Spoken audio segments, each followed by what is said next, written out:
I was born in a museum. Not intentionally. No one plans for a pregnant stray to slip through a service entrance during a January snowstorm and give birth behind a Renaissance sculpture in the conservation wing. But that's what happened. My mother chose the Kensington Art Museum as her sanctuary, and I arrived on a Tuesday night while the security guard was making his rounds on the opposite side of the building. By the time they found us, 3 days later, when a conservator came to examine a 16th century tapestry, I had already imprinted on this place the smell of old canvas and linseed oil, the particular quality of climate-controlled air, the silence that lives in spaces dedicated to preserving beauty. This was home before I even opened my eyes. The museum director, a woman named Dr. Eleanor Ashford, made the decision. "We can't have cats in the museum," the head of security said. "They could damage the art, shed hair on priceless textiles. It's a liability." "They're already here," Dr. Ashford replied. "And look at the mother. She's kept herself and her kittens completely away from anything valuable. She's made a nest in the corner behind the utility shelf. She has good instincts." "But there's precedent," Dr. Ashford continued. "The Hermitage in St. Petersburg has had museum cats since 1745. They control rodents. Mice can do far more damage to artwork than a well-behaved cat ever could." She looked at us, my mother and my 3 siblings and me, barely a week old.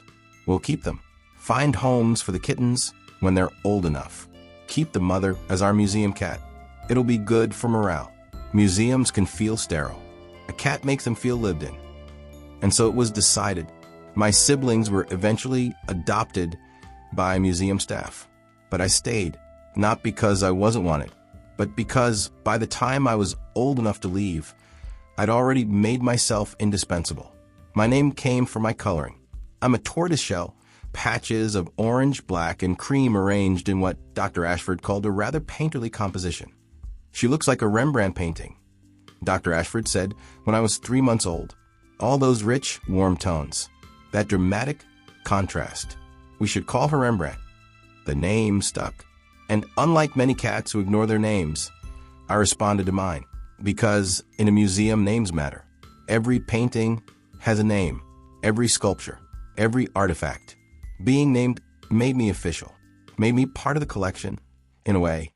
Not to be looked at, but to be valued. My territory was the entire museum.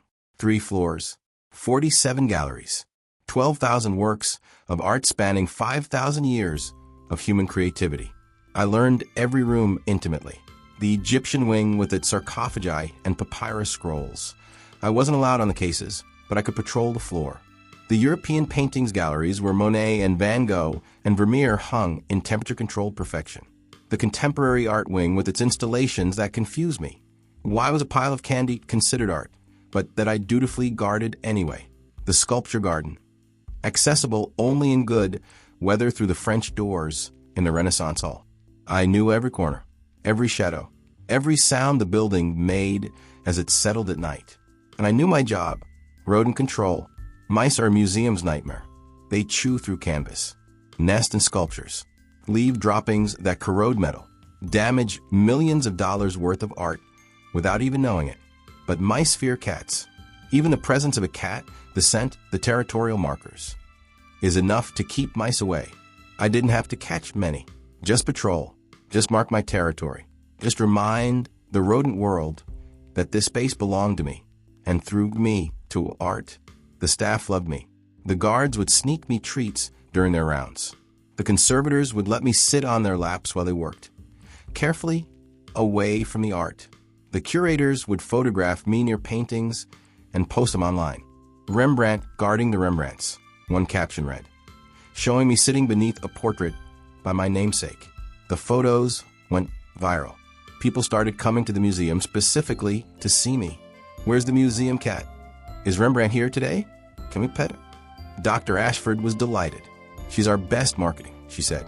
Membership has increased 20% since we started featuring her on social media. People love the idea of a cat living among great art. But it wasn't about marketing for me.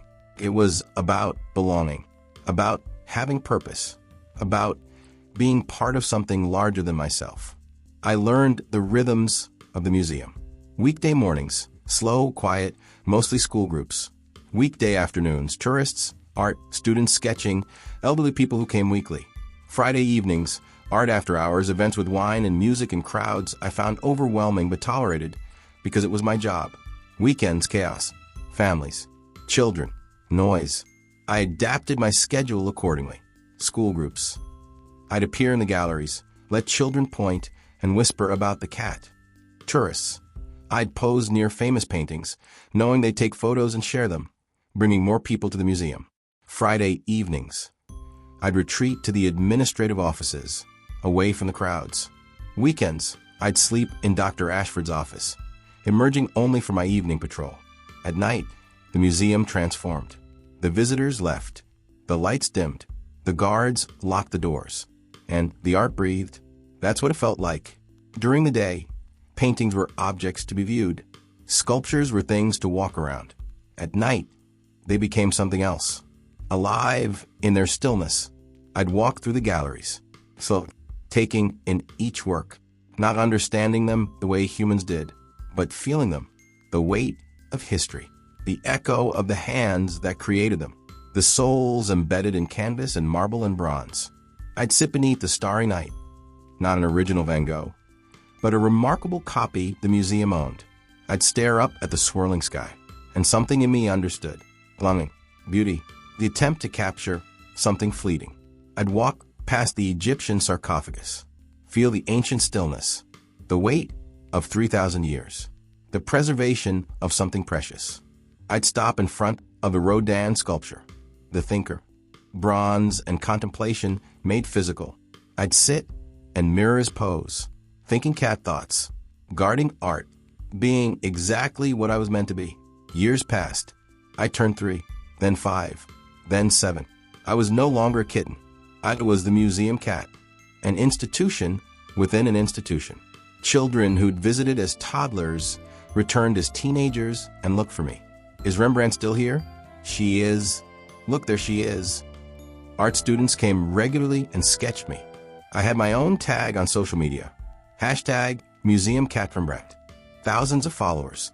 People who'd never visited the museum felt they knew me, felt connected to this place through me. Dr. Ashford commissioned a portrait of me, a real painting, oil on canvas, by a local artist. Rembrandt in repose among the masters. It hung in the administrative wing. Me, painted, surrounded by art. A cat who lived in a museum, becoming art herself. You're officially part of the collection now, Dr. Ashford told me at the unveiling. But I always had been. She came on a Tuesday. Tuesdays were always quiet. The museum's slowest day. A young woman, mid-20s, thin in a way that spoke of illness or stress or deliberate denial of the body's needs. Dark circles under her eyes, clothes that didn't quite fit. She moved through the galleries like a ghost, not looking at the art, not really, just drifting. I noticed her immediately. I always noticed the ones who were different. The ones who came to the museum not to see art, but to escape something. I followed her through the Impressionist gallery, past the medieval tapestries, into the contemporary wing. She stopped in front of a painting. Grief Study No. 4 by a modern artist I didn't know. Abstract. All blacks and grays and deep purples. Heavy, dark, swirling with something that felt like drowning. The woman stood there for a long time, just staring. Then she sat down on the bench and started crying, quietly. The kind of crying you do when you're trying not to disturb anyone, when you're trying to disappear even while falling apart. I approached, jumped onto the bench beside her. She didn't notice at first. Then she looked down. "Oh," she said, "a cat." I sat close, not touching, just present. She reached out tentatively, touched my head, started crying harder. "I'm sorry," she whispered. "I'm sorry. I shouldn't be here. I should be at work. I should be functioning. But I can't. I just can't anymore." I leaned into her hand. "My brother died," she said. 3 months ago. Car accident. He was 23. And everyone keeps telling me I need to move on, get back to normal. But how do you get back to normal when normal doesn't exist anymore?" She picked me up. I let her. She held me against her chest and sobbed into my fur. I didn't squirm, didn't try to get away, just stayed warm. Solid, real. A living thing that didn't judge, didn't tell her to move on, didn't have expectations. Just was. We sat like that for 30 minutes. Her crying, me purring, the painting looming above us. Finally, she set me down, wiped her eyes. "Thank you," she said. "I don't know if cats understand thank you, but thank you." She left, and I went back to my rounds. But I thought about her, about the weight she was carrying, about how art and grief occupied the same space, how the museum held both beauty and sorrow, how people came here not just to see masterpieces, but to feel less alone. She came back the next Tuesday, and the Tuesday after that, and the one after that. Always the same bench, always the same painting. Sometimes she cried, sometimes she just sat, but I was always there. I started waiting for her, positioning myself near the contemporary wing on Tuesday afternoons. And when she arrived, I'd go to her, jump onto the bench, let her hold me. She started bringing me treats, small pieces of chicken from her lunch. "I looked you up," she told me one Tuesday. "You're famous. The museum cat. Rembrandt. You have thousands of people who follow you online." She scratched under my chin. "But you're here with me. Just a random sad girl who can't get her life together. That's nice. Thank you for being here." After 2 months of this, she came on a different day, Thursday. She looked different, better, color in her cheeks, wearing clothes that fit. Still sad, that kind of grief doesn't disappear, but more present, more alive. She found me in the Renaissance gallery. "Rembrandt," she said, "I wanted to tell you something." She sat down on a bench. I jumped up beside her. "I'm going back to work next week. Real work, not just pretending. And I'm starting therapy. And I'm trying to forgive myself for not dying with my brother, for being alive when he's not." She petted me slowly. "I don't know if I'll keep coming here every Tuesday. Maybe I won't need to anymore. But I wanted you to know you helped. You probably helped lots of people, but you really helped me." She picked me up, looked at me directly. "Thank you for sitting with me, for not needing me to be okay, for just being." She put me down gently, left. I never saw her again, but I thought about her often, about how I'd done nothing, just existed, just been present. But somehow that had been enough. There were others. The elderly man who came every Wednesday to sit in front of a portrait of a woman who looked like someone he'd lost. He'd bring a sandwich, eat it slowly, talk to the painting, and I'd sit with him, silent witness to his grief. The college student who was failing out of school and spent hours in the museum avoiding going home. "I can't disappoint them again," she'd say to me. "My parents, they worked so hard to send me here, and I'm failing. I'm failing at everything." I'd curl up in her lap while she cried, offering no solutions, just warmth. The middle-aged woman going through a divorce who found solace in the Impressionist gallery. "He said I wasn't spontaneous enough," she told me. Said I was too predictable, too boring. 20 years of marriage, and I'm too boring. She'd laugh bitterly. But I like museums. I like predictability. I like knowing where things are. Is that so wrong? I'd rub against her legs. No, I think. It's not wrong. Predictability is underrated. Constancy matters. The museum staff started noticing. "Rembrandt has a gift," one curator said. "She finds the sad people, the ones who need her. It's uncanny." It wasn't uncanny. It was obvious. Sad people moved differently, slower, heavier. They lingered in front of certain paintings. The dark ones, the lonely ones, the ones about loss. They sat on benches longer than other visitors. They cried. I just paid attention. And when I saw someone who needed what I could offer, presence, warmth, non-judgment, I offer it.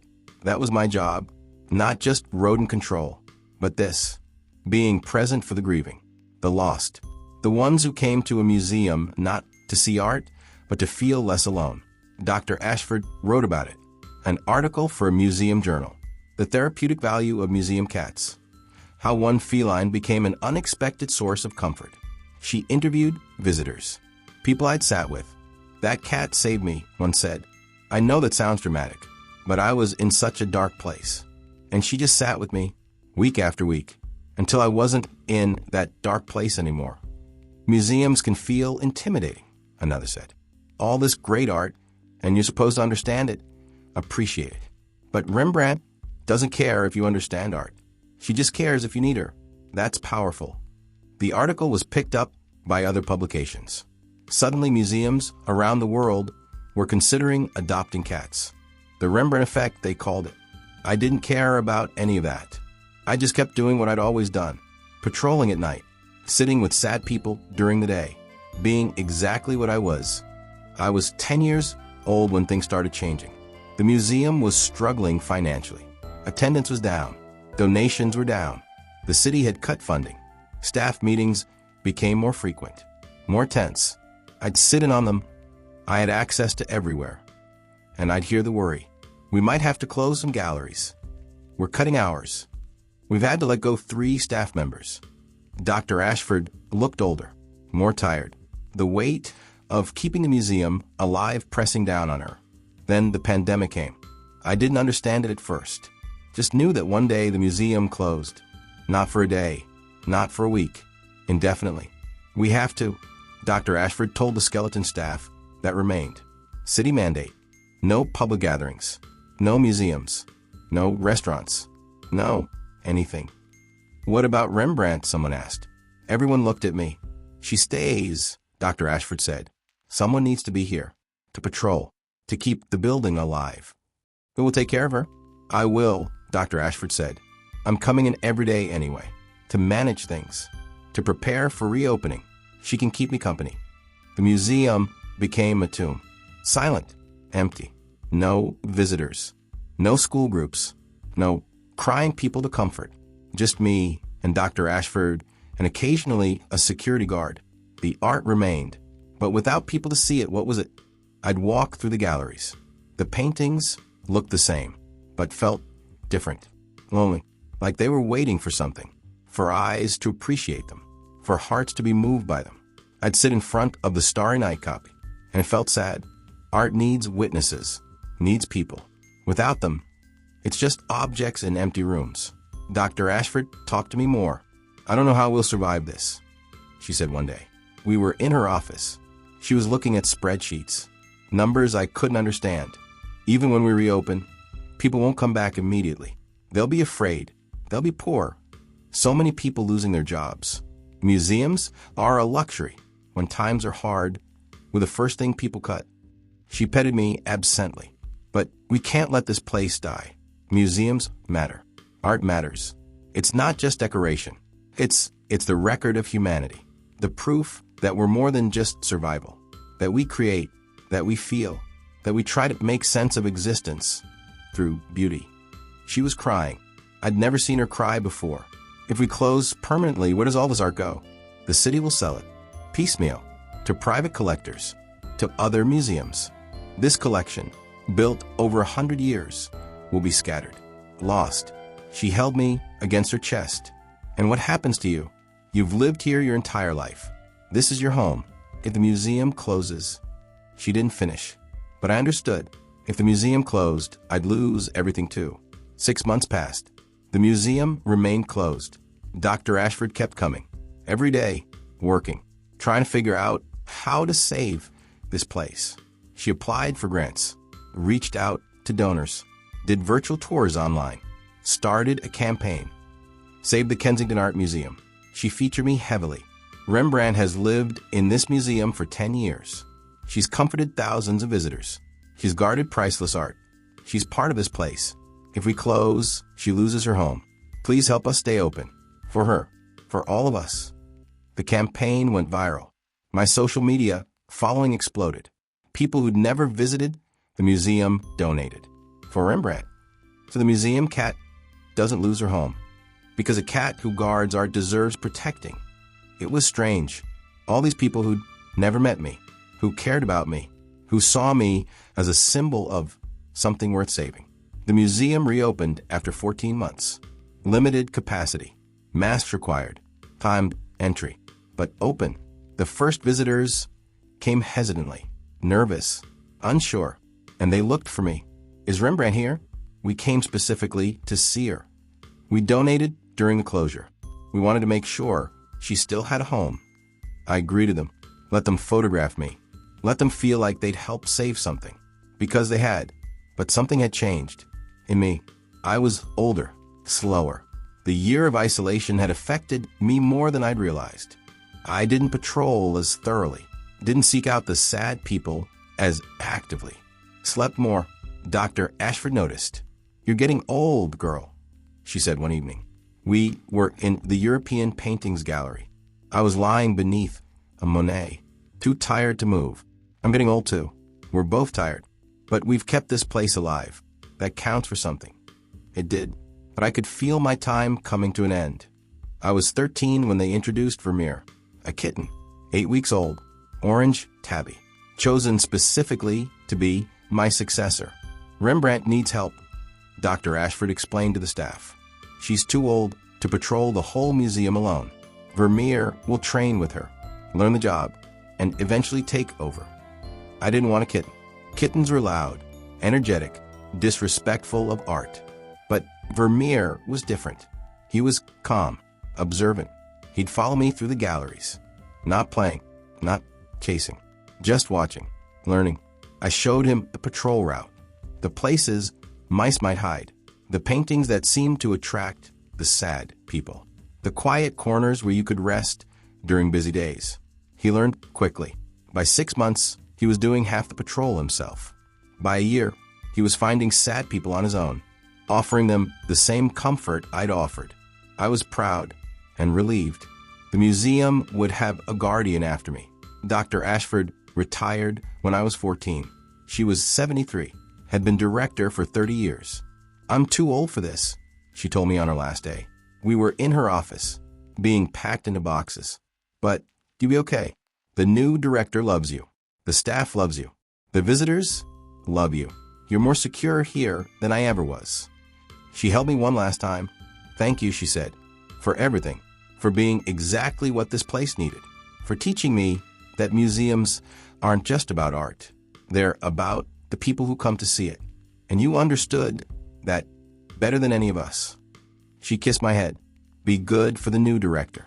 Keep doing what you do." And then she left. I never saw her again, but I carried her with me.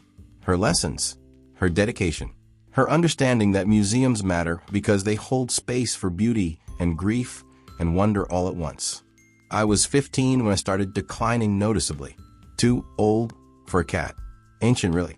I stopped patrolling entirely. Vermeer had taken over completely. I spent most of my time in the European Paintings Gallery, my favorite gallery, sleeping beneath the Monet, or sitting in front of the Starry Night. Staff would visit me there. "Hi, Rembrandt. How are you doing, old girl?" Visitors would seek me out. I wanted to see her one more time. I heard she's not doing well. I visited this museum as a child. She was here then. I wanted to say goodbye.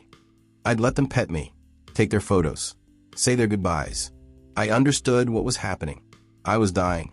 Not today, maybe not tomorrow, but soon.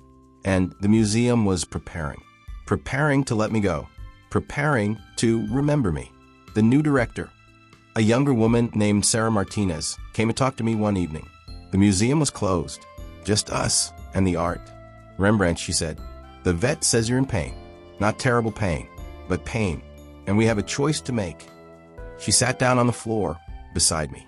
"We can keep managing your pain, keep you comfortable for as long as possible, let you die naturally here in the museum. Pause, or we can help you go peacefully, before the pain gets worse, before you suffer."